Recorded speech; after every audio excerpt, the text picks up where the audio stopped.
Hey guys, what's going on? What's Omar Melon here today, and today I'm going to be doing a quick review of sort of the best things for collecting specifically Yu-Gi-Oh cards, although obviously you can extend these to other things as well, other types of cards. Just a quick disclaimer, I am not affiliated with any of these companies. I have not gone into contact with any of them, so these are genuinely, these are my honest opinions and genuine opinions about these things.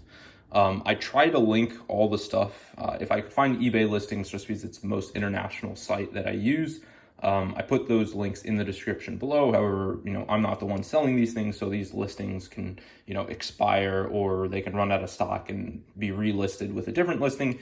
Just search around if you can't find them on the listing that I listed. So the first thing that you need is a binder.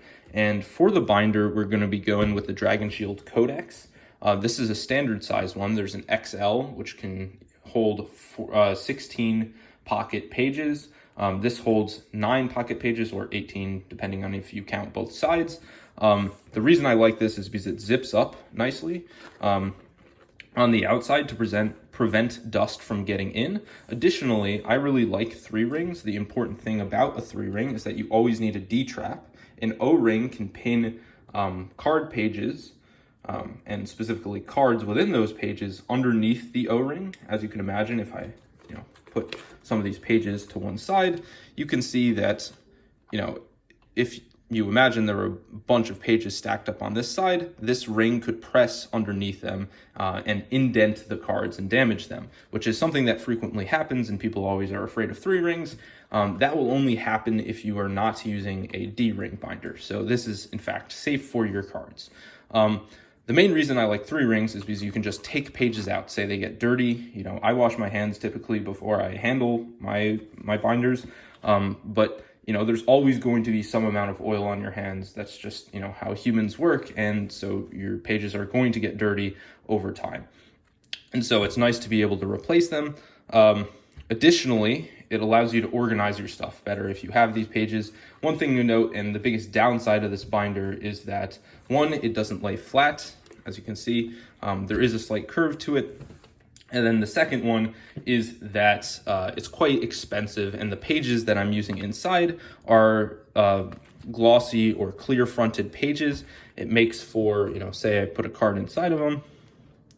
Oh, I'm going on the wrong side. There we go. If I put a card inside of them, you can still see the luster of the card and the card effects. If I bring it closer, you can definitely see it. Whereas if you use anti-glares, you won't be able to see the shine of the card or the detail of the card quite as well. So that's something that's very important if you're collecting. These pages, as I said, are not the non-anti-glare ones. Anti-glare ones you should not buy if you are a collector. So that's the first thing. And these are also Dragon Shield sheets. Just look for the clear glossy ones. I found them on Amazon for like $20 to $25. I'll see if I can find a listing on eBay for you guys.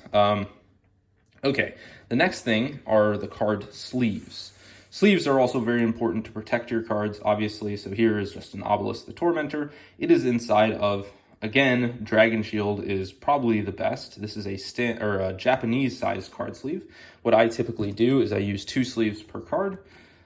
Just provides additional protection, and as you can see, I put it in upside down in the first sleeve, and then I put it right side up in the second sleeve.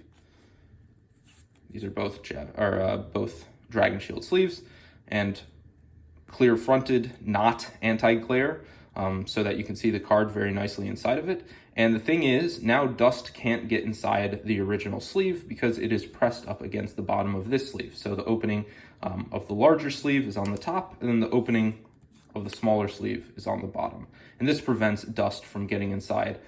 And with these tight-fitting sleeves, if a large enough particle of dust gets inside, it can scratch your card, which is something you obviously don't want. And so this is a great way to protect your cards. Dragon Shields are just, the gold standard. This isn't just me saying it. You can watch basically any review of Dragon Shields, and they'll tell you the same thing.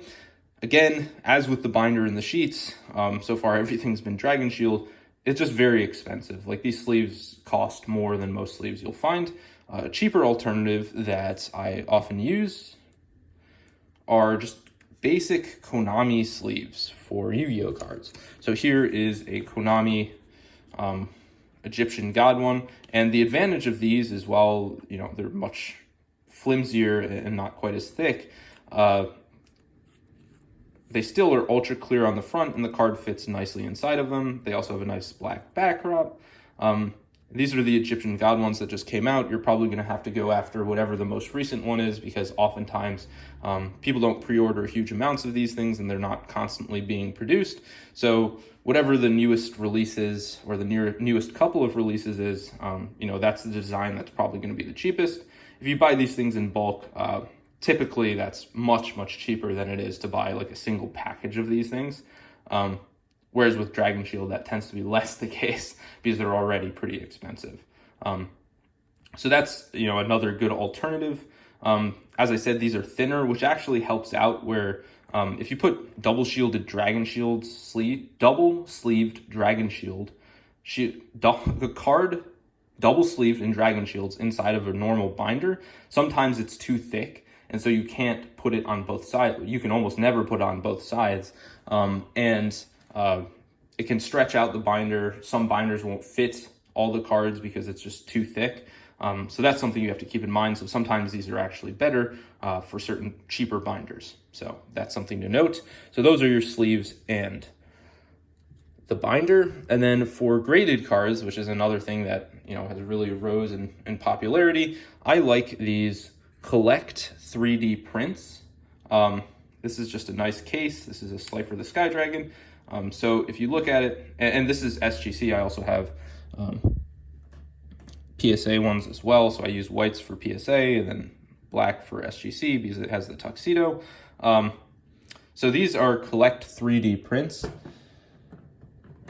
The important thing about these is that they are very cheap for, you know, compared to close alternatives. I got 10 SGC black ones and then 10 SGC white ones for $100 including shipping, which is pretty decent. If you've ever bought these stands from other companies, you can definitely tell that is not something you're going to be able to get for this cheap.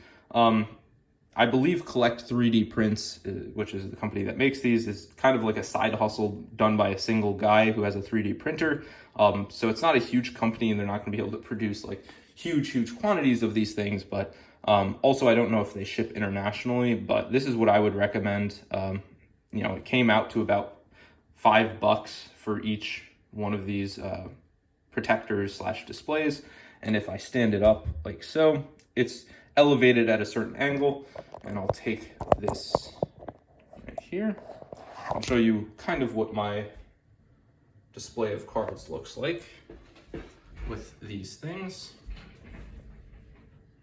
I don't know how well it's being picked up, but you can see that there's quite nice, the displays look very nice.